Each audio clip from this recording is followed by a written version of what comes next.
ವಿಘ್ನರಾಜ ವಿಶುದ್ಧವಾಣಿ ವಿಶಿಷ್ಟ ವಿಷ್ಣು ವಿಶೇಷ ಶಂಕರ ವಾಯು ಜಲ ಗಗನ ಅನಲ ಅಣು ಓಂಕಾರ ಬ್ರಹ್ಮಾಂಡ ಆದಿಮಧ್ಯ ಅಂತದ ವ್ಯಾಪ್ತಕ್ಕೆ ಸಚ್ಚಿತ್ ಆನಂದಾತ್ಮಜ್ಞಾನಕ್ಕೆ ರೂಪು ನೂರರ ಶುದ್ಧ ಚೈತನ್ಯಕ್ಕೆ ನಮೋ ನಮಃ. ಮಹಾಭಾರತದ ಆಸಕ್ತ ಪ್ರೇಕ್ಷಕರೇ, ವೀಕ್ಷಕರೇ, ವಿಮರ್ಶಕರೇ,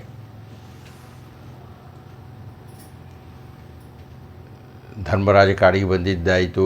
ದ್ರೌಪದಿ ಉಪದೇಶ ಕೊಟ್ಟಳೋ ಅಥವಾ ಉಪದೇಶವನ್ನು ಧರ್ಮರಾಯ ತಿರಸ್ಕರಿಸಿದನೋ, ಅಂತೂ ದ್ರೌಪದಿ ಧರ್ಮರಾಯರ ಸಂವಾದ ಒಂದಷ್ಟು ನಡೆಯಿತು. ಅವಳು ಏನು ಹೇಳಬೇಕೋ ಅದನ್ನು ಹೇಳಿದ್ಲು. ದ್ರೌಪದಿಯ ಪ್ರಧಾನ ಉದ್ದೇಶ ಇದ್ದಿದ್ದು, ಕಾಡು ಪಾಲಾಗಿಬಿಟ್ಟಿದ್ದೀರಿ, ಯುದ್ಧ ಮಾಡಬೇಕು, ಅವರು ಮಹಾಶಕ್ತರಾಗಿದ್ದಾರೆ, ನೀವು ಸುಮ್ಮನೆ ಕೂತ್ಕೊಂಡಿದ್ದೀರಿ, ನೀವು 12 ವರ್ಷಗಳ ಕಾಲ ಸುಮ್ಮನೆ ಕೂತರೆ ಜಡ್ಡು ಹಿಡಿದು ಹೋಗ್ಬಿಡ್ತೀರಿ. ಸುಮ್ಮನೆ ಪುರಾಣ ಶ್ರವಣ ಮಾಡೋದು, ಕಥೆ ಕೇಳ್ತಾ ಇರೋದು, ಧರ್ಮದ ಬಗ್ಗೆ ಚರ್ಚೆ ಮಾಡ್ತಾ ಇರೋದು, ಇದರಿಂದ ಏನೂ ಪ್ರಯೋಜನ ಇಲ್ಲ. ದ್ರೌಪದಿಯ ಪ್ರಧಾನವಾದ ಅಂಶ ಧರ್ಮರಾಯ ಸಿಟ್ಟು ಮಾಡಿಕೊಳ್ಳಬೇಕು ತನಗಾಗಿರತಕ್ಕಂಥ ಅನ್ಯಾಯಕ್ಕೆ, ತನ್ನ ಸೋಲಿಗೆ, ತನ್ನ ಪರಾಭವಕ್ಕೆ, ತನಗೆ ಆಗಿರತಕ್ಕಂಥ ಅವಮಾನಕ್ಕೆ ಸಿಟ್ಟು ಮಾಡ್ಕೋಬೇಕಪ್ಪ. ಸಿಟ್ಟು ಮಾಡಿಕೊಂಡರೆ ಮಾತ್ರವೇ ಕ್ಷಾತ್ರ ವೃದ್ಧಿಯಾಗುತ್ತದೆ. ಸುಮ್ಮನೆ ಕೂತಿದ್ರೆ ಆಗೋದಿಲ್ಲ, ಪುರಾಣ ಶ್ರವಣ ಮಾಡ್ತಿದ್ರೆ ಆಗೋದಿಲ್ಲ. ದ್ರೌಪದಿಯ ಪ್ರಯತ್ನದ ಗುರಿ, ಉದ್ದೇಶ, ತಾತ್ಪರ್ಯ ಏನು ಅಂದರೆ, ಈಗ ನಿನಗೆ ಕಾಲ ಸಿಕ್ಕಿದೆ, 13 ವರ್ಷಗಳ ಕಾಲ ನೀನು ಇರ್ತೀಯ, ಸುಮ್ಮನೆ ಇರಬೇಡ, ಶಕ್ತಿ ಸಂವರ್ಧನೆಯನ್ನು ಮಾಡು. ಬಾಯ್ಬಿಟ್ಟು ಅವಳು ಹೇಳ್ತಾ ಇಲ್ಲ ಅದನ್ನು, ಅದರ ಅರ್ಥ ಅದೇ. ಸುಮ್ಮನೆ ಕೂತ್ಕೊಂಡ್ರೆ ಆಗಲ್ಲ. ಇದು ಬಹಳ ದೊಡ್ಡದಾಗಿರತಕ್ಕಂಥ ಒಂದು ತತ್ವ. ಭೀಮಸೇನನ ಜೊತೆಗೆ ಸಂಭಾಷಣೆಯನ್ನು ಮಾಡಿದ ಮೇಲೆ ದ್ರೌಪದಿ ಯಾವ ಉದ್ದೇಶದಿಂದ ಅಷ್ಟೆಲ್ಲ ಮಾತನಾಡಿದಳೋ ಅದರ ಫಲಿತವಾಗಿಯೇ ಮುಂದಿನ ಕಥೆ ನಡೆಯುತ್ತೆ. ಅವಳು ಹೇಳ್ತಾ ಇರತಕ್ಕಂಥದ್ದು ಬಹಳ ದೊಡ್ಡ ಸಿದ್ಧಾಂತ. ಈಗ ನಮಗೆ ಜೀವನದಲ್ಲಿ ಎಲ್ಲರಿಗೂ ತಟಸ್ಥವಾಗಿರತಕ್ಕಂಥ ಯಾವುದೋ ಒಂದು ಕಾಲ ಬಂದುಬಿಡುತ್ತೆ, ಎಲ್ರಿಗೂ ಬರುತ್ತೆ. ಎಂತೆಂತಹ ದೊಡ್ಡ ವ್ಯಕ್ತಿಗಳಿಗೋ ಅವರ ಜೀವನದಲ್ಲಿ, ಅವರ ಕಾಯಕದಲ್ಲಿ ಅಡ್ಡಿ ಬರುತ್ತೋ, ಸ್ಥಗಿತವಾಗುತ್ತೋ, ಏನೋ ಒಂದು ಆಗಿ ನೆಟ್ಟಿಗೆ ಹಾದು ಹೋಗ್ತಾ ಇರತಕ್ಕಂಥ ಕಾರ್ಯಗಳೆಲ್ಲ ನಿಂತು ಹೋಗ್ಬಿಡುತ್ತೆ. ಬರೀ ಸೋಲುಗಳ ಮೇಲೆ ಸೋಲಾಗುತ್ತೆ, ದಿಕ್ಕೇ ಇಲ್ಲದೆ ಆಗಿಬಿಡುತ್ತೆ, ಮಿದುಳು ಕೆಲಸ ಮಾಡದೆ ಹೋಗುತ್ತೆ, ಪ್ರಯತ್ನಗಳೆಲ್ಲ ನಿಷ್ಫಲವಾಗುತ್ತೆ. ಅಂಥ ಸಂದರ್ಭದಲ್ಲಿ ಏನು ಮಾಡಬೇಕು? ಯಾವಾಗ ನಾವು ನಿಷ್ಕ್ರಿಯರಾಗುತ್ತೇವೋ, ಯಾವಾಗ ನಾವು ಮಾಡಿದ ಎಲ್ಲ ಕೆಲಸಗಳು ಸೋತು ಹೋಗ್ತಾ ಇರುತ್ತೋ, ಆವಾಗ ಏನು ಮಾಡಬೇಕು? ಸುಮ್ಮನೆ ಕೈ ಕಟ್ಕೊಂಡು ಕೂತ್ಕೊಂಡ್ಬಿಡೋದೆ, ಅಯ್ಯೋ ಅಂತ ಕೂತ್ಕೊಂಡ್ಬಿಡೋದೆ ಅಲ್ಲ. ಹೇಗೂ ನಾವು ಸೋತಿದ್ದೇವೆ, ಹೇಗೂ ನಾವು ಈಗೇನೂ ಮಾಡ್ತಾ ಇಲ್ಲ, ಹೇಗೂ ಮೌನವಾಗಿದ್ದೇವೆ, ಹೇಗೂ ಕಿಂಕರ್ತವ್ಯ ಮೂಢರಾಗಿದ್ದೇವೆ. ಏನು ಮಾಡಬೇಕಾಗ? ಆಗ ಏನು ಮಾಡಬೇಕು ಅಂದರೆ, ನಮ್ಮ ರಂಗಗಳು ಯಾವುದೋ ಇರುತ್ತಲ್ಲ, ಯಾವುದೋ ರಂಗದಲ್ಲಿ ನಾವು ಸೋತು ಹೋಗಿದ್ದೇವಲ್ಲ, ಸೋತು ಹೋಗಿರತಕ್ಕಂತಹ ರಂಗದಲ್ಲಿ ಗೆಲುವಿಗಾಗಿ ಸಾಧನೆಯನ್ನು ಮಾಡಬೇಕು. ಯಾಜ್ಞವಲ್ಕ್ಯ ಮಹರ್ಷಿಗಳು ತಮ್ಮಲ್ಲಿ ಇದ್ದಂತಹ ತಪಶ್ಶಕ್ತಿಯನ್ನೆಲ್ಲ ಕಳೆದುಕೊಂಡು ಗುರುವಿನ ಆದೇಶದಂತೆ ಯಜುರ್ವೇದವನ್ನೆಲ್ಲ ತಲೆಯಿಂದ ತೆಗೆದುಹಾಕಿದ ಮೇಲೆ ಏನು ಮಾಡಬೇಕು? ಕತ್ತಲು ಕತ್ತಲು ಕತ್ತಲು. ಅವರು ಜ್ಞಾನಮುಖಿಯಾದ್ದರಿಂದ ತಪಸ್ಸನ್ನು ಮಾಡಿದರು, ತಪಸ್ಸನ್ನು ಮಾಡಿದರು, ತಪಸ್ಸನ್ನು ಮಾಡಿದರು, ಸೂರ್ಯನನ್ನು ಒಲಿಸಿಕೊಂಡರು. ಈಗ ಇವರು ಕ್ಷತ್ರಿಯರು, ಕ್ಷಾತ್ರ ತೇಜಸ್ಸು ಈಗ ಮಂಕಾಗಿಬಿಟ್ಟಿದೆ. ಈಗ ಪಗಡೆಯಾಟದಲ್ಲಿ ಸೋತು ಹೋಗಿದ್ದಾರೆ. ಅಷ್ಟು ವರ್ಷಗಳು ಸುಮ್ಮನೆ ಇರಬೇಕಾಗಿದೆ. ಈಗ ಏನು ಮಾಡಬೇಕ್ರಿ ಅಂದರೆ ತಮ್ಮ ಕ್ಷಾತ್ರ ಬಲವನ್ನು ವೃದ್ಧಿಸಿಕೊಳ್ಳಬೇಕು, ತಾವು ಸಶಕ್ತರಾಗಬೇಕು. 12-13 ವರ್ಷ ಆದಮೇಲೆ ಯುದ್ಧ ನಡೆಯುತ್ತೆ. ದುರ್ಯೋಧನ ಏನು ಸುಮ್ಮನೆ ಕೊಡೋದಿಲ್ಲ ಭೂಮಿನ, ಮಾತು ಕೊಟ್ಟಂತೆ. ಆಗ ಯುದ್ಧ ಮಾಡಬೇಕು. ಆಗ ಯುದ್ಧ ಮಾಡುವುದಕ್ಕೆ ಶಕ್ತಿ ಬೇಕು. ಅರಣ್ಯದಲ್ಲಿ ಕೂತ್ಕೊಂಡು ಸುಮ್ಮನೆ ಯಾವುದೋ ಜಿಂಕೆಗೆ ಬಾಣ ಹೊಡಿತಾ ಕೂತ್ಕೊಂಡ್ರೆ ಆಗೋದಿಲ್ಲ. ಅದು ಯುದ್ಧ. ಅದಕ್ಕೆ ನಮ್ಮಲ್ಲಿ ಏನು ಸಿದ್ಧತೆ ಇದೆ? ಹೇಗೂ ವಿರಾಮವಿದ್ದಾಗ, ಹೇಗೂ ಬೇರೆ ಕೆಲಸ ಇಲ್ಲದೆ ಇದ್ದಾಗ, ಹೇಗೂ ರಾಜ್ಯಾಡಳಿತವಿಲ್ಲದೆ ಇದ್ದಾಗ ಮುಂದೆ ನಡೆಯಬಹುದಾದಂತಹ ಯುದ್ಧಕ್ಕೆ ಸಿದ್ಧರಾಗಬೇಕು. ಬಹಳ ದೊಡ್ಡ ತತ್ವ ಇದು, ನಮ್ಮೆಲ್ಲರ ಜೀವನದಲ್ಲಿಯೂ ಸಂಬಂಧಪಟ್ಟಿರತಕ್ಕಂಥದ್ದು. ನಿಷ್ಕ್ರಿಯರಾಗಿದ್ದಾಗ ಆ ನಿಷ್ಕ್ರಿಯತೆಯನ್ನು ಬಿಟ್ಟು ಕ್ರಿಯಾಶೀಲರಾಗಿ ಮುಂದಿನ ಗೆಲುವಿಗೆ ಇಂದಿನಿಂದಲೂ ಸಾಧನೆ ಮಾಡಬೇಕು. ಪರೀಕ್ಷೆಯಲ್ಲಿ ಸೋತ ವಿದ್ಯಾರ್ಥಿಯೊಬ್ಬ ಮುಂದಿನ ಪರೀಕ್ಷೆಗೆ ಸಿದ್ಧನಾಗುವಂತೆ ಕ್ರಿಯಾಶೀಲರಾಗಬೇಕು. ಇದು ದ್ರೌಪದಿಯ ಅಭಿಪ್ರಾಯ.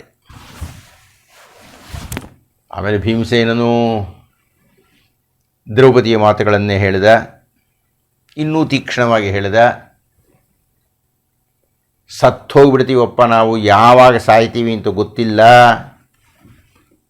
ಅದನ್ನೇ ಒಂದು 13 ತಿಂಗಳಾಗಿದೆ, 13 ತಿಂಗಳನ್ನೇ 13 ವರ್ಷ ಅಂತ ಹೇಳ್ಕೊಂಡು ನಡಿ ಯುದ್ಧ ಮಾಡು,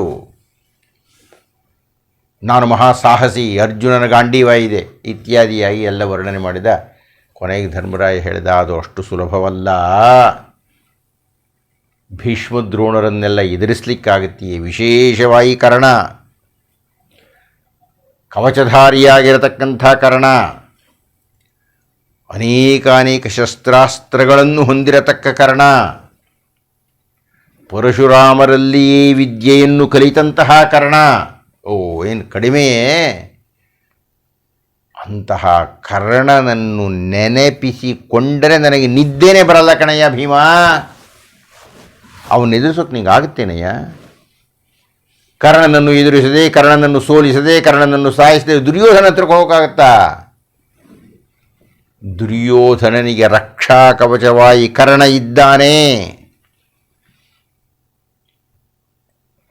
ಅಂತ ಧರ್ಮರಾಯ ಹೇಳುತ್ತಾ ಇದ್ದ ಹಾಗೇ ಭೀಮಸೇನ ತೆಪ್ಪಗಾಗಿ ಬಿಟ್ಟಂತೆ, ಕಂಪಿಸಿಬಿಟ್ಟನಂತೆ. ಓ, ಕರ್ಣ ಹೌದಲ್ಲ, ಕರ್ಣನನ್ನು ಯಾರಪ್ಪ ಗೆಲ್ಲೋದು? ಇದಾನೆ ಗಾಂಡೀವಿ ಪಕ್ಕದಲ್ಲಿ. ಆದರೆ ಧರ್ಮರಾಯನಿಗೂ ಭೀಮನಿಗೂ ಇಬ್ಬರಿಗೂ ಅರ್ಜುನ ಕರ್ಣನನ್ನು ಗೆಲ್ತಾನಾ ಅನ್ನುವ ಸಂದೇಹ ಹುಟ್ಟಿಬಿಟ್ಟಿರಬೇಕು. ಅದಕ್ಕೆ ಅರ್ಜುನನಂತಹ ಗಾಂಡೀವಿ ತಮ್ಮ ಸಹೋದರನಾಗಿದ್ದರೂ ಕರ್ಣ ಅಂತ ಇದ್ದ ಹಾಗೆ ಧರ್ಮರಾಯನಿಗೆ ನಿದ್ದೆ ಬರ್ತಾ ಇಲ್ಲ. ಇಷ್ಟೆಲ್ಲ ಗುಡುಗಿದಂತಹ ಭೀಮಸೇನ ಮೌನವಾಗಿ ಬಿಟ್ಟ. ಅಲ್ಲಿಗೆ ನಮ್ಮ ಹಿಂದಿನ ಉಪನ್ಯಾಸವನ್ನು ಮುಗಿಸಿದ್ದು. ಇಂದಿನ ಉಪನ್ಯಾಸವನ್ನು ಆರಂಭ ಮಾಡೋಣವೇ? ನಾರಾಯಣಂ ನಮಸ್ಕೃತ್ಯ ನರಂಚೈವ ನರೋತ್ತಮಂ ವ್ಯಾಸಂ ವಾಗ್ದೇವೀಂಚೈವ ತತೋ ಜಯಮುದೀರಯೇತ್. ಇದೀಗ ಕರ್ಣ ಕರ್ಣನೇ ಕೇಂದ್ರವಾಗಿ ಬಿಟ್ಟ. ಮುಂದಿನ ಯುದ್ಧದಲ್ಲಿ ಪಾಂಡವರಿಗೆ ಜಯ ಸಿಗಬೇಕಿದ್ದರೆ ಕರ್ಣನೇ ಪ್ರಧಾನವಾಗಿ ಬಿಟ್ಟ ಧರ್ಮರಾಯ ಭೀಮರ ಮನಸ್ಸಿನಲ್ಲಿ. ಭೀಷ್ಮಾಚಾರ್ಯರಿದ್ದಾರೆ ಕರ್ಣನಿಗಿನ್ನ ದೊಡ್ಡವರು, ತಮಗೆಲ್ಲ ಪಾಠ ಹೇಳಿಕೊಟ್ಟಂಥ ದ್ರೋಣಾಚಾರ್ಯರಿದ್ದಾರೆ. ಆದರೂ ಧರ್ಮರಾಯ ಕರ್ಣನಿಗೆ ಮಾನ್ಯತೆಯನ್ನು ಕೊಟ್ಟುಬಿಟ್ಟ. ಬಹುಶಃ ಅವನಿಗನ್ನಿಸಿದೆ, ಭೀಷ್ಮಾಚಾರ್ಯ ಆಗಲಿ ದ್ರೋಣಾಚಾರ್ಯ ಆಗಲಿ ಎಷ್ಟೇ ಆಗಲಿ ತಮ್ಮ ತಾತ ತಮ್ಮ ಗುರುಗಳು, ಅವರು ಬಹುಶಃ ಅಷ್ಟು ಘಾತಿಸಲಾರರು ತಮ್ಮನ್ನು. ಆದರೆ ಕರ್ಣನಿಗೆ ಅಂಥದ್ದೇನೂ ಇಲ್ಲ ಅಂತ ಬಹುಶಃ ಧರ್ಮರಾಯನಿಗೆ ಹೆದರಿಕೆ ಆಗಿರಬಹುದು. ಅಂತೂ ಇದೀಗ ಕರ್ಣನನ್ನು ಎದುರಿಸುವ ಹೊಣೆ ಸಂಪೂರ್ಣವಾಗಿ ಅರ್ಜುನನ ಮೇಲೆ ಬಿದ್ದುಬಿಡ್ತು. ಯಾಕೆಂದರೆ ಧರ್ಮರಾಯ ಅಂಥ ಬಿಲ್ಲುಗಾರನಲ್ಲವೇ ಅಲ್ಲ. ಬರೀ ಬಿಲ್ಲುಗಾರ ಏನು ಬಂತು, ಅವನು ಯಾವ ಶಸ್ತ್ರಾಸ್ತ್ರದಲ್ಲಿ ಪ್ರಧಾನ ಅನ್ನುವುದು ಎಲ್ಲೂ ದಾಖಲಾಗಿಲ್ಲ. ಇದ್ದ ಅವನು ದೊಡ್ಡವನು ಅಂದ್ಕೊಂಡು. ಭೀಮ ಬಿಲ್ಲುಗಾರನೇನೋ ಹೌದು, ಅವನು ಕತ್ತಿಯೂ ಹಿಡಿಯಬಲ್ಲ. ಆದರೆ ಅವೆರಡಕ್ಕಿನ್ನ ಅವನಿಗೆ ಇಷ್ಟವಾಗಿರತಕ್ಕಂಥದ್ದು ಎರಡು, ಒಂದು ಗದೆ, ಒಂದು ಭುಜಬಲ. ಹೀಗಾಗಿ ಅವನು ಏನಂಥ ಬಿಲ್ಲುಗಾರರ ಪಟ್ಟಿಯಲ್ಲಿ ಬರುವವನಲ್ಲ. ಇನ್ನು ಉಳಿದವನು ಅರ್ಜುನ ಒಬ್ಬನೇ. ಅಶ್ವಿನಿ ದೇವತೆಗಳ ಮಕ್ಕಳಾಗಿರತಕ್ಕಂಥ ನಕುಲ ಸಹದೇವರು ಲೆಕ್ಕವೇ ಇಲ್ಲ. ಹೀಗಾಗಿ ಅರ್ಜುನನ ಮೇಲೆಯೇ ಉಳಿದಿದ್ದೆಲ್ಲ ಕೇಂದ್ರೀಕರಿಸಲ್ಪಟ್ಟಿತು ಈ ಕ್ಷಣದಲ್ಲಿ. ಹಾಗಂತ ಅದರ ಚರ್ಚೆ ನಡೆಯಲಿಲ್ಲ. ಇದೀಗ ಏನು ಮಾಡೋದು ಅಂತ ಕಿಂಕರ್ತವ್ಯ ಮೂಢರಾಗಿ ಇಬ್ಬರು ಕೂತ್ಕೊಂಡ್ಬಿಟ್ರು. ಮಹಾಭಾರತದಲ್ಲಿ ಒಂದು ಮತ್ತೆ ಬರತಕ್ಕಂಥ ಸಂದರ್ಭ ಅಂದರೆ, ಯಾವಾಗ ಕಥೆ ಮುಂದುವರಿಯುವುದಿಲ್ಲವೋ, ಯಾವಾಗ ಸಮಸ್ಯೆಗಳು ಉದ್ಭವವಾಗುತ್ತದೋ, ಯಾವಾಗ ಇದು ಹೇಗಪ್ಪ ಪರಿಹಾರ ಆಗಿ ಮುಂದಕ್ಕೆ ಹೋಗೋದು ಅಂತ ಪಾತ್ರಗಳು ತಲೆಕೆಡಿಸಿಕೊಳ್ಳುತ್ತಾರೋ, ಆಗೆಲ್ಲ ಸಹಾಯಕ್ಕೆ ಬರತಕ್ಕವರು ವೇದವ್ಯಾಸ ಮಹರ್ಷಿಗಳು. ತಕ್ಷಣ ಬಂದ್ಬಿಡ್ತಾರೆ. ಹಾಸ್ಯ ಅನ್ನುವಷ್ಟು ಸಹಜವಾಗಿ ಸಮಸ್ಯೆ ಬರ್ತಾ ಇದ್ದಾಗೆ ವೇದವ್ಯಾಸರು ಬರ್ತಾರೆ. ನಾವು ಇದನ್ನು ಬೇಕಷ್ಟು ಸಲ ನೋಡಿಬಿಟ್ಟಿದ್ದೇವೆ. ಈಗಲೂ ಅಷ್ಟೇ, ಯಾವಾಗ ಧರ್ಮರಾಯ ಭೀಮ ಕಂಗೆಟ್ಟು ಕುಳಿತಿದ್ದಾರೋ ವೇದವ್ಯಾಸರು ಬಂದರು. ಎಲ್ಲರೂ ಅವರಿಗೆ ಶುಶ್ರೂಷೆ ಮಾಡಿದರು, ಪಾದಾಭಿವಂದನೆ ಮಾಡಿದರು, ಕುಶಲೋಪರಿಗಳೆಲ್ಲ ಆಯಿತು. ಎಲ್ಲರೂ ವೇದವ್ಯಾಸರ ಸುತ್ತಲೂ ಕುಳಿತುಕೊಂಡರು. ವೇದವ್ಯಾಸರು ನೇರವಾಗಿ ಹೇಳಿದರು, ಧರ್ಮರಾಯ, ನೀನು ಕರ್ಣನ ವಿಷಯದಲ್ಲಿ ನೀನು ಆತಂಕಗೊಂಡಿದ್ದು ನನಗೆ ಗೊತ್ತಾಯಿತು. ನನ್ನ ದಿವ್ಯ ಸ್ಮೃತಿಗೆ ಕಾಣಿಸಿತು. ಆದ್ದರಿಂದ ನಿನಗೆ ಪರಿಹಾರವನ್ನು ಹೇಳಲಿಕ್ಕೆ ಬಂದಿದ್ದೇನೆ. ಒಂದು ವಿದ್ಯೆ ಇದೆ, ಅದರ ಹೆಸರು ಪ್ರತಿಸ್ಮೃತಿ ಅಂತ ಅದರ ಹೆಸರು. ಆ ಪ್ರತಿಸ್ಮೃತಿ ವಿದ್ಯೆಯಿಂದ ನಿನಗೆ ದೇವತೆಗಳು ಕಾಣಿಸ್ತಾರೆ. ಸುಮ್ಮನೆ ಕಾಣಿಸೋದಿಲ್ಲ. ಆ ಪ್ರತಿಸ್ಮೃತಿ ವಿದ್ಯೆಯ ಮಂತ್ರೋಪದೇಶವನ್ನು ತೆಗೆದುಕೊಂಡು ಇನ್ನೊಂದು 1,00,000 ಸಲ ಜಪ ಮಾಡಬೇಕು. ನಿನಗೆ ಪ್ರತಿಸ್ಮೃತಿ ವಿದ್ಯೆ ಸಿದ್ಧಿಯಾಗಬೇಕು. ಆದರೆ ನೀನು ಅಣ್ಣ ಅಂತ ನಿನಗೆ ಹೇಳ್ತಾ ಇದ್ದೀನಿ ಅಷ್ಟೇ. ಆದರೆ ಇದನ್ನು ನೀನು ಮಾಡೋದಕ್ಕಾಗೋದಿಲ್ಲ. ನೀನು ಮಂತ್ರವನ್ನು ಸಿದ್ಧಿ ಮಾಡಿಕೊಳ್ಳಬಹುದೇ ಆಗಲಿ, ಮಂತ್ರವನ್ನು ಉಪಯೋಗಿಸಿಕೊಂಡು ದೇವತೆಗಳನ್ನು ಒಲಿಸಿಕೊಂಡು ಅಸ್ತ್ರಗಳನ್ನು ಸಂಪಾದನೆ ಮಾಡೋದು ನಿನಗಾಗಲ್ಲ. ಯಾಕೆಂದರೆ ಅದು ಬಹಳ ಕಷ್ಟ. ಅದಕ್ಕೆ ತಪಸ್ಸನ್ನು ಮಾಡಬೇಕು. ಈ ದ್ವೈತವನದಲ್ಲಿ ಕೂತ್ಕೊಂಡು ತಪಸ್ಸು ಮಾಡೋಕೆ ಆಗಲ್ಲ. ಅದಕ್ಕೆ ದೇವತೆಗಳ ನೆಲವೀಡಾಗಿರತಕ್ಕಂತಹ ಹಿಮವತ್ ಪರ್ವತಕ್ಕೆ ಹೋಗಬೇಕು. ಅದರಲ್ಲಿಯೂ ಹಿಮವತ್ ಪರ್ವತವನ್ನು ದಾಟಿ ಗಂಧಮಾದನ ಪರ್ವತಕ್ಕೆ ಹೋಗಬೇಕು. ಆ ಗಂಧಮಾದನ ಪರ್ವತವನ್ನು ದಾಟಿ ಇಂದ್ರಕೀಲ ಪರ್ವತಕ್ಕೆ ಹೋಗಬೇಕು. ಹೆಸರೇ ಇಂದ್ರಕೀಲ. ಅದು ಇಂದ್ರನಿಗೆ ಸಂಬಂಧಪಟ್ಟಿರತಕ್ಕಂಥ ಪ್ರದೇಶ. ಅಲ್ಲಿ ಕುಳಿತು ಇಂದ್ರನನ್ನು ಒಲಿಸಿಕೊಳ್ಳಬೇಕು. ಇಂದ್ರ ಒಲಿಯುತ್ತಿದ್ದಾನೆ ಅಂತಿದ್ದ ಹಾಗೆ ಉಳಿದ ದೇವತೆಗಳೆಲ್ಲ ಒಲಿತಾರೆ ಅಂತ ಅರ್ಥ. ಹೀಗಾಗಿ ಇಂದ್ರನನ್ನು ಒಲಿಸಿಕೊಳ್ಳುವುದಕ್ಕೆ ನಿಮ್ಮಲ್ಲಿ ಅರ್ಜುನ ತಾನೇ ಸಮರ್ಥ. ಎಷ್ಟೇ ಆಗಲಿ ಇಂದ್ರ ವರಪ್ರಸಾದದಿಂದ ಹುಟ್ಟಿರತಕ್ಕಂಥವನು ತಾನೇ ಅವನು. ಆದ್ದರಿಂದ ನಾನು ನಿನಗೆ ಈ ಪ್ರತಿಸ್ಮೃತಿ ವಿದ್ಯೆಯನ್ನು ಹೇಳಿಕೊಡ್ತೀನಿ. ನೀನು ಅದನ್ನು ಸಿದ್ಧಿ ಮಾಡಿಕೊಂಡು ಅರ್ಜುನನಿಗೆ ಉಪದೇಶ ಕೊಡು. ಅವನು ಅದನ್ನು ಸಿದ್ಧಿ ಮಾಡಿಕೊಂಡು ಇಂದ್ರಕೀಲ ಪರ್ವತಕ್ಕೆ ಹೋಗಲಿ. ಅಲ್ಲಿ ತಪಸ್ಸನ್ನು ಮಾಡಿ ಇಂದ್ರನನ್ನು ಮೆಚ್ಚಿಸಿ ಆಯುಧಗಳನ್ನು ಸಂಗ್ರಹಿಸಿಕೊಂಡು ಬರಲಿ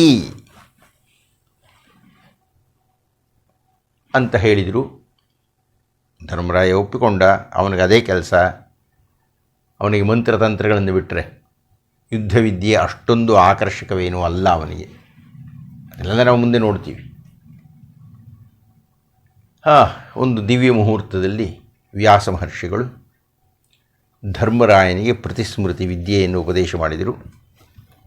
ಉಪದೇಶ ಮಾಡಿ ಹೊರಡುವ ಮುನ್ನ ಒಂದು ಮಾತು ಹೇಳಿದರು. ನೋಡಪ್ಪ, ಈ ದ್ವೈತವನ ಅಷ್ಟು ದೊಡ್ಡದಲ್ಲ. ಈ ದ್ವೈತವನದಲ್ಲಿ ಸಾಕಷ್ಟು ಋಷಿಗಳಿದ್ದಾರೆ. ಆದರೆ ಈ ದ್ವೈತವನದಲ್ಲಿ ಇರುವ ಜಿಂಕೆಗಳ ಸಂಖ್ಯೆ ಅಷ್ಟು ದೊಡ್ಡದಾಗೇನೂ ಇಲ್ಲ. ನೀನು ಒಬ್ಬನೇ ಇಲ್ಲ, ಅಥವಾ ನೀವು ಸಹೋದರರು ಮಾತ್ರ ಇಲ್ಲ. ನಿನ್ನ ಜೊತೆಗೆ ಹೇರಳ ಸಂಖ್ಯೆಯಲ್ಲಿ ಬ್ರಾಹ್ಮಣರೆಲ್ಲ ಬಂದುಬಿಟ್ಟಿದ್ದಾರೆ. ಅವರಿಗೆಲ್ಲ ನೀನು ಊಟ ಕೊಡಬೇಕಾಗಿದೆ. ಹೀಗಾಗಿ ನೀನು ಜಿಂಕೆಯ ಬೇಟೆಯನ್ನು ಆಡ್ತೀಯ. ನಿನ್ನ ತಮ್ಮಂದ್ರೆ ಆಡ್ತಾರೆ. ಎಷ್ಟು ದಿವಸಗಳು ಅಂತ ಈ ಕಡಿಮೆ ಸಂಖ್ಯೆಯ ಜಿಂಕೆಗಳನ್ನು ಸಾಯಿಸಿ ನೀನು ಅವರಿಗೆ ಊಟ ಕೊಡ್ತೀಯ? ಆದ್ದರಿಂದ ನೀನು ಈ ದ್ವೈತವನದಲ್ಲಿ ಇರುವುದನ್ನು ಸ್ವಲ್ಪ ಕಡಿಮೆ ಮಾಡೋದು ಒಳ್ಳೆಯದು. ಹಾಗೆ ಮಾಡದೇ ಇದ್ದರೆ ನೀನು ನಿನ್ನ ಜೊತೆ ಇರೋ ಬ್ರಾಹ್ಮಣರಿಗೆಲ್ಲ ಈ ಜಿಂಕೆ ಮಾಂಸ ಕೊಡಬೇಕು. ಈ ಋಷಿಮುನಿಗಳೆಲ್ಲ ಆ ಜಿಂಕೆ ಮಾಂಸದ ಮೇಲೆ ಅವಲಂಬಿತರಾಗಿದ್ದಾರೆ ಅಂತ ಜ್ಞಾಪಕ ಇಟ್ಕೋ. ಅವರಿಗೆ ನೀನು ಕೆಲವು ಕಾಲದಲ್ಲಿಯೇ ಇಲ್ಲಿ ಇರತಕ್ಕಂತಹ ಜಿಂಕೆಗಳನ್ನೆಲ್ಲ ಬಳಸಿಬಿಟ್ಟರೆ ಅವರಿಗೆ ನಿನ್ನ ಮೇಲೆ ಸಿಟ್ಟು ಬರುತ್ತೆ. ಆದ್ದರಿಂದ ನೀನು ದ್ವೈತವನವನ್ನು ಬಿಟ್ಟು ಹೋಗುವುದು ಒಳ್ಳೆಯದು ಅಂತ ವೇದವ್ಯಾಸರು ಧರ್ಮರಾಯನಿಗೆ ಹೇಳಿ ಹೋದರು. ಈ ಹಂತದಲ್ಲಿ ನಾನು 2 ಅಂಶಗಳನ್ನು ನೆನಪಿಸಬೇಕು. ನಾನು ಹಿಂದೆ ಬ್ರಾಹ್ಮಣರು ಮಾಂಸವನ್ನು ಆರೋಹಣೆ ಮಾಡ್ತಾ ಇದ್ದರು ಅಂತ ಹೇಳಿದಾಗ ಬಹಳಷ್ಟು ಜನ ಗಲಾಟೆ ಮಾಡಿದರು. ಬಹಳಷ್ಟು ಜನ ದಾಖಲಾತಿ ಎಲ್ಲಿದ್ದೀರಿ ಅಂತೆಲ್ಲ ಕೇಳಿದರು. ಶ್ರೀರಾಮರು ಶ್ರೀಮದ್ ರಾಮಾಯಣದ ಸಂದರ್ಭದಲ್ಲಿ ಮಾಂಸ ಭಕ್ಷಣೆ ಮಾಡ್ತಾ ಇದ್ದರು ಅಂತ ಹೇಳಿದ್ದಕ್ಕೆ ಆಧಾರ ಎಲ್ಲಿದ್ದೀರಿ ಅಂತ ಕೇಳಿದರು. ನಾನು ಹೇಳಿದೆ ಶ್ರೀಮದ್ ರಾಮಾಯಣದಲ್ಲಿ ಅದೆಲ್ಲ ಬರುತ್ತಪ್ಪ, ಅಯೋಧ್ಯಕಾಂಡದಲ್ಲಿದೆ, ಓದಿ ಅಂತ ಹೇಳಿದೆ. ಓದಲ್ಲ ಮಾಡಲ್ಲ ಪ್ರಶ್ನೆ ಕೇಳ್ತಾರೆ. ಈ ಸಂದರ್ಭದಲ್ಲಿಯೂ ಶ್ರೀಮನ್ ಮಹಾಭಾರತದಲ್ಲಿ ಅತ್ಯಂತ ಸ್ಪಷ್ಟವಾಗಿ ವಿವರಣೆಯನ್ನು ಕೊಟ್ಟಿದ್ದಾರೆ ವೇದವ್ಯಾಸರು.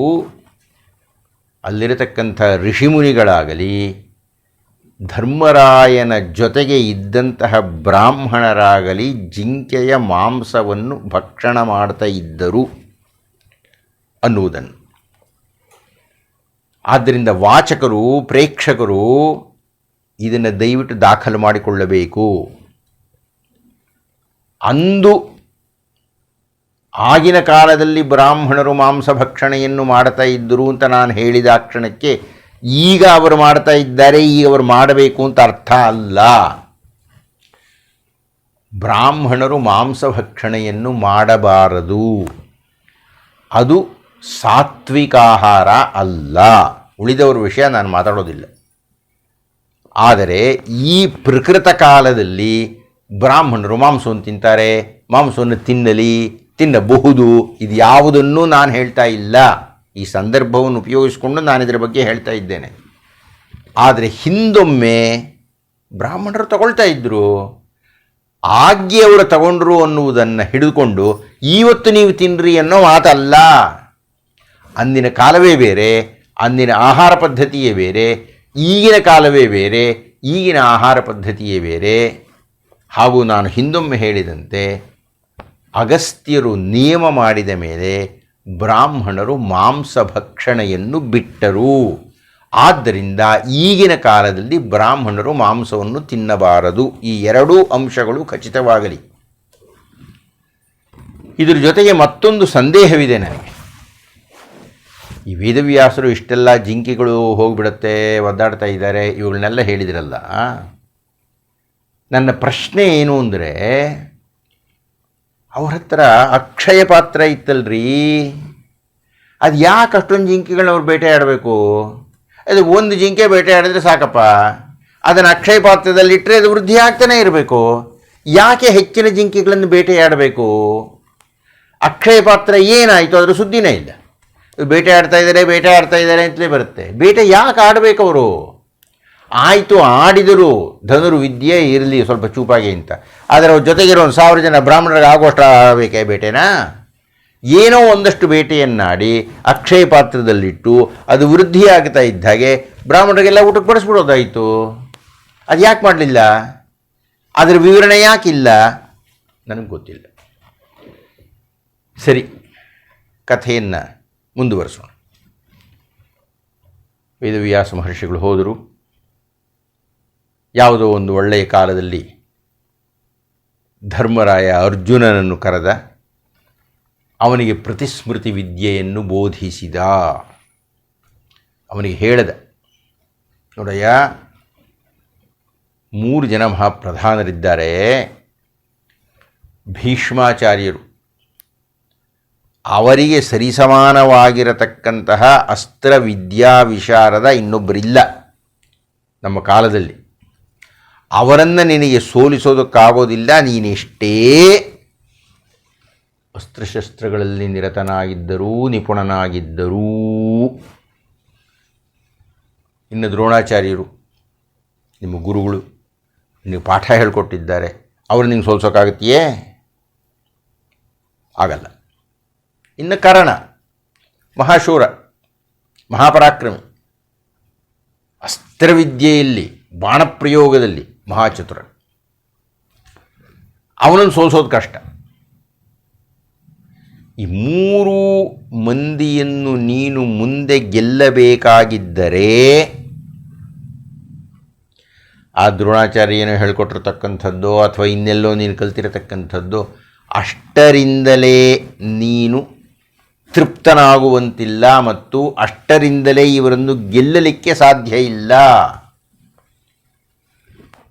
ಅಲ್ಲಿ ಆಗ್ನೇಯಾಸ್ತ್ರ ಇದೆ, ವಾರುಣಾಸ್ತ್ರ ಇದೆ, ದಂಡಾಸ್ತ್ರ ಇದೆ, ಇಂಥದ್ದು 1000 ಅಸ್ತ್ರಗಳಿದೆ. ಆ 1000 ಅಸ್ತ್ರಗಳನ್ನು ನಿನಗೆ ಹೇಳಿದ್ದಾರೆ. ಅದರ ಜ್ಞಾಪಕ ಇಟ್ಕೋ. ಐಂದ್ರಾಸ್ತ್ರ ಅಂತ ಒಂದಿದೆ.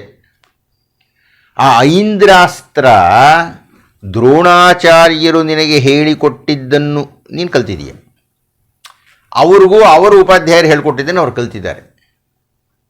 ಅದರ ಮುಂದಿನ ವಾಕ್ಯ ಕೇಳಿಸ್ಕೋ.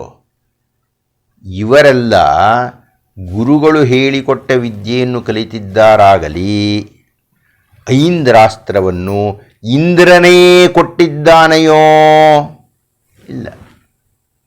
ಆದ್ದರಿಂದ ಇವರನ್ನು ನಿಗ್ರಹಿಸಬೇಕಿದ್ದರೆ ನೀನು ಇಂದ್ರನನ್ನೇ ಒಲಿಸಿಕೊಳ್ಳಬೇಕು. ಇಂದ್ರನನ್ನೇ ಒಲಿಸಿಕೊಳ್ಳುವ ಮೂಲಕ ಎಲ್ಲ ದೇವತೆಗಳನ್ನು ಒಲಿಸಿಕೊಂಡಂತಾಗುತ್ತದೆ. ಎಲ್ಲ ದೇವತೆಗಳು ತಮ್ಮ ತಮ್ಮ ಅಸ್ತ್ರಗಳನ್ನು ನೇರವಾಗಿ ನಿನಗೆ ಕೊಡ್ತಾರೆ.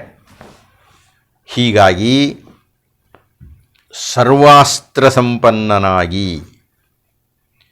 ದೇವತೆಗಳನ್ನು ಒಲಿಸಿಕೊಂಡು ಎಲ್ಲ ದೇವತೆಗಳಿಂದಲೂ ನೀನು ಶಸ್ತ್ರಾಸ್ತ್ರ ಸಂಗ್ರಹ ಮಾಡಿಕೊಂಡು ಬರಬೇಕು. ನೀನೊಬ್ಬನೇ ನಮಗೆ ದಿಕ್ಕು, ನೀನೊಬ್ಬನೇ ರಕ್ಷಕ, ನಿನ್ನಿಂದಲೇ ಮುಂದೆ ನಮಗೆ ನಮ್ಮ ಯುದ್ಧದಲ್ಲಿ ಜಯ ಸಿಗಬೇಕಾಗಿದ್ದರೆ ಆದ್ದರಿಂದ ಹೊರ ಹಿಮವತ್ ಪರ್ವತಕ್ಕೆ ಹೋಗು, ಅಲ್ಲಿ ತಪಸ್ಸನ್ನು ಮಾಡು, ಮಹೇಂದ್ರನನ್ನು ಒಲಿಸು ಅಂತ ಧರ್ಮರಾಯ ಅರ್ಜುನನಿಗೆ ಹೇಳಿದ. ಅರ್ಜುನ ಅಣ್ಣನ ಮಾತನ್ನು ಕೇಳಿದ, ಅವನಿಂದ ಮಂತ್ರೋಪದೇಶವನ್ನು ತೆಗೆದುಕೊಂಡ, ಅದನ್ನು ಸಾವಿರ ಬಾರಿ ಪುರಶ್ಚರಣ ಮಾಡಿ ಸಿದ್ಧಿಯನ್ನು ಪಡೆದ. ಜಯವನ್ನು ಗಳಿಸಲಿಕ್ಕಾಗಿ ಇಂದ್ರದರ್ಶನಕ್ಕಾಗಿ ಹೊರಟ. ಕಾಡು ಮೇಡುಗಳನ್ನು ಹಾದು, ಗಿರಿಕಂದರಗಳನ್ನು ಇಳಿದು, ನದಿ ನದಗಳನ್ನು ದಾಟಿ, ಪರ್ವತಗಳನ್ನು ಹತ್ತಿಳಿದು, ಅಂತೂ ಹಿಮವತ್ ಪರ್ವತದ ತಪ್ಪಲಿಗೆ ಬಂದು ಹಿಮವತ್ ಪರ್ವತವನ್ನು ಹತ್ತಿಳಿದು ಗಂಧಮಾದನ ಪರ್ವತವನ್ನು ದಾಟಿ ಇಂದ್ರಕೀಲ ಪರ್ವತಕ್ಕೆ ಹೊರಡ್ತಾ ಇದ್ದಾನೆ. ಏನು ಜೋರಾಗಿ ನಡೀತಾ ಇದ್ದಾನೆ. ನಿಲ್ಲೋ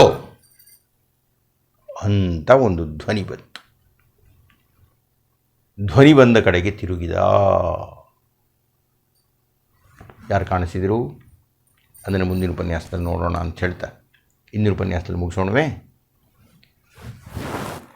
ವೇದ ಪಾರಾಯಣದ ಫಲ ಗಂಗಾದಿ ತೀರ್ಥಸ್ನಾನ ಫಲ ಕೃಚ್ಛ್ರಾದಿ ತಪಸ್ಸಿನ ಫಲ ಉಜ್ಯೋತಿಷ್ಟೋ ಮಯಾಗ ಫಲ ಮೇದಿನಿಯನು ಒಲಿದಿತ್ತ ಫಲ ವಸ್ತ್ರಾದಿ ಕನ್ಯಾದಾನ ಫಲಬಹುದು ಆಧರಿಸಿ ಭಾರತದೊಳೊಂದಕ್ಷರವ ಕೇಳ್ದರಿಗೆ.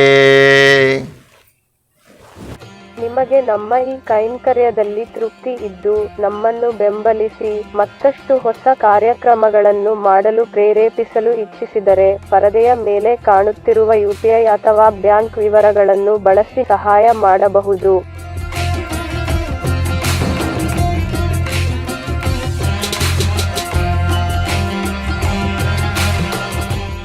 ಶುಭಮಸ್ತು.